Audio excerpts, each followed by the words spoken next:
आर्थिक बदहाली जो इस देश ने पिछले 9 साल में देखी है वो त्रासदी बनकर उभरी है, क्योंकि 76 साल आजादी के बाद 9 साल एक अहम हिस्सा होता है उसका, और उस अहम हिस्से में बेरोजगारी का, महंगाई का, भ्रष्टाचार का वो तांडव देखा है इस देश ने, और जो छुपाने की उसको कोशिश करी है वो वाकई त्रासदी है। दावा यह है, असलियत क्या है? यूके की एवरेज परचेजिंग पावर कैपेसिटी जो है वो $50,000 है, हमारी $7,000 है।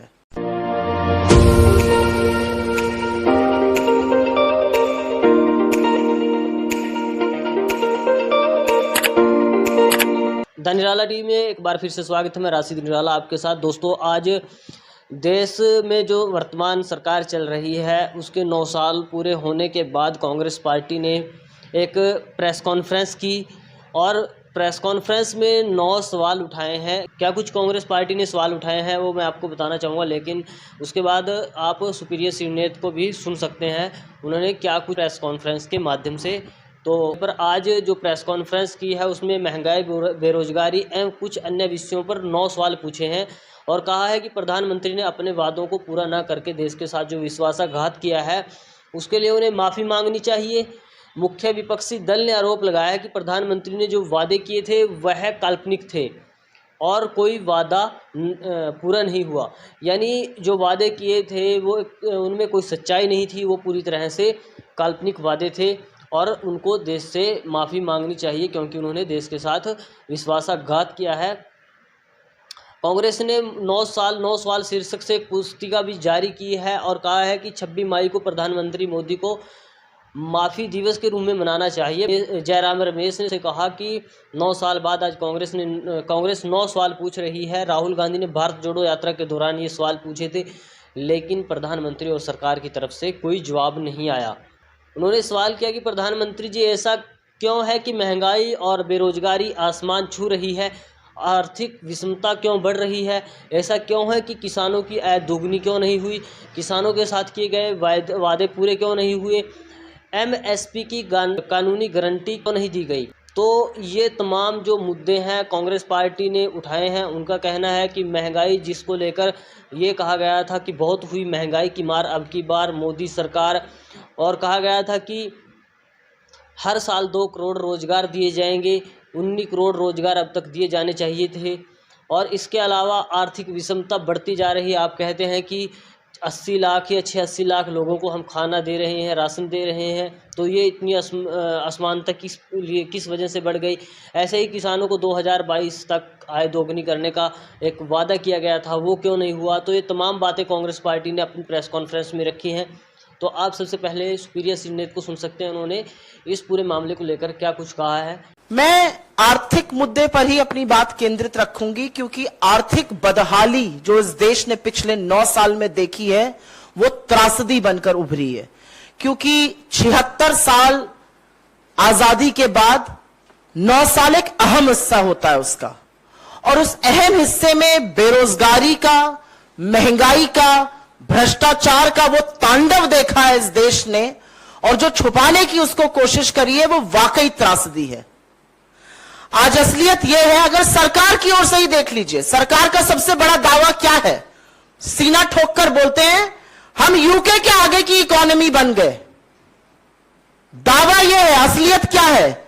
यूके की एवरेज परचेजिंग पावर कैपेसिटी जो है वो $50,000 है, हमारी $7,000 है। तो जब झूठ भी बोलते हैं तो इतना लंबा बोल जाते हैं कि अपने आप ही अपने बनाए हुए चक्रव्यूह में फंस जाते हैं। सीना ठोक करके एक अपना दावा और करते हैं 9 साल का। क्या कहते हैं?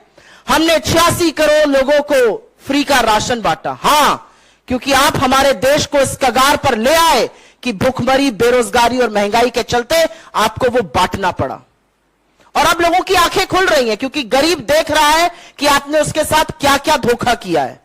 लेकिन अगर निष्पक्ष तरीके से एक बात देख ली जाए तो जिस प्रधानमंत्री ने 9 साल पहले आज के दिन प्रधानमंत्री बनने से पहले कहा था मैं 2 करोड़ रोजगार साल के दूंगा, अभी तक तो 19 करोड़ रोजगार बन जाने चाहिए थे, उस प्रधानमंत्री को 71,000 वो चिट्ठियां बांटनी पड़ती है जो डाकिया घर लेकर जाता था। कहा 19 करोड़ रोजगार बनाने थे और कहा 71,000 चिट्ठियां बांट रहे हैं। यह असलियत है इस सरकार की। इस सरकार की यह असलियत है कि कोरोना का एक भी केस आने से पहले इस देश की अर्थव्यवस्था 8.2% से गिरकर 4.1% पर हो गई थी और 45 साल की सबसे ज्यादा बेरोजगारी थी। इस सरकार की यह असलियत है कि इनकी नाक के नीचे से, क्या वो ललित मोदी हो, क्या वो नीरव मोदी हो, क्या वो मेहुल चोकसी हो, क्या वो विजय माल्या हो, करोड़ों का चूना लगाकर पैसा लेकर इस देश का भाग गए और यह सरकार कुछ नहीं कर पाई, आज भी हाथ पर हाथ धरे बैठी है। इस सरकार के भ्रष्टाचार का यह आलम है कि 11 लाख करोड़ बट्टे खाते में अमीर आदमियों के लिए डाल दिए गए, लेकिन किसानों के कर्जे माफी पर नाक भौं सिकोड़ने लगते हैं। इनकी असलियत यह है कि 23 करोड़ लोग इस देश में गरीबी की सीमा रेखा के नीचे चले गए, जिन 27 करोड़ लोगों को हमने ऊपर उबारा था 4 से 14 के बीच में।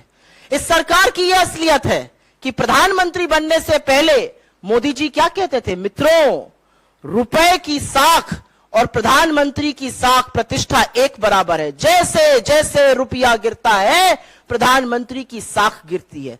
53 पर रुपया मिला था, आज 83 पर है। कहते हैं हम सबसे सस्ता तेल बुला रहे हैं, ले रहे हैं, खरीद रहे हैं रशिया से। तो महानुभाव, हमारा पेट्रोल और डीजल का दाम सस्ता क्यों नहीं हो रहा? आखिरी बार दाम सस्ता कब हुआ था, यह देश की जनता जानना चाहती है।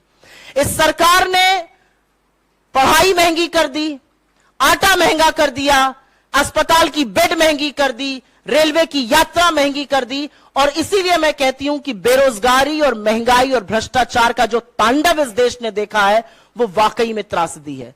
कर्नाटक ने एक संदेश दिया और वो संदेश भाजपा ना पढ़ना चाहे तो हमारे लिए बहुत अच्छा है, लेकिन संदेश ये है और संदेश बड़ा है, और एक के बाद एक नए नए सर्वे आप लोगों के टीवी चैनल के माध्यम से अब सामने आ रहे हैं। इस देश के सामने मूलतः 3 समस्या है: बेरोजगारी, महंगाई और निरंकुश भ्रष्टाचार। अडानी पर एक शब्द नहीं बोलेंगे। बेरोजगारी की बात करो तो पकौड़ा तलने की हिदायत देंगे, पकौड़ा भी तल लेंगे साहब, लेकिन जो गैस का सिलेंडर 400 पे मिलता था उसको भी आपने 1200 कर दिया है। आटे पर भी आपने जीएसटी लगा दिया है, सरसों के तेल को 90 से 250 पहुंचा दिया है।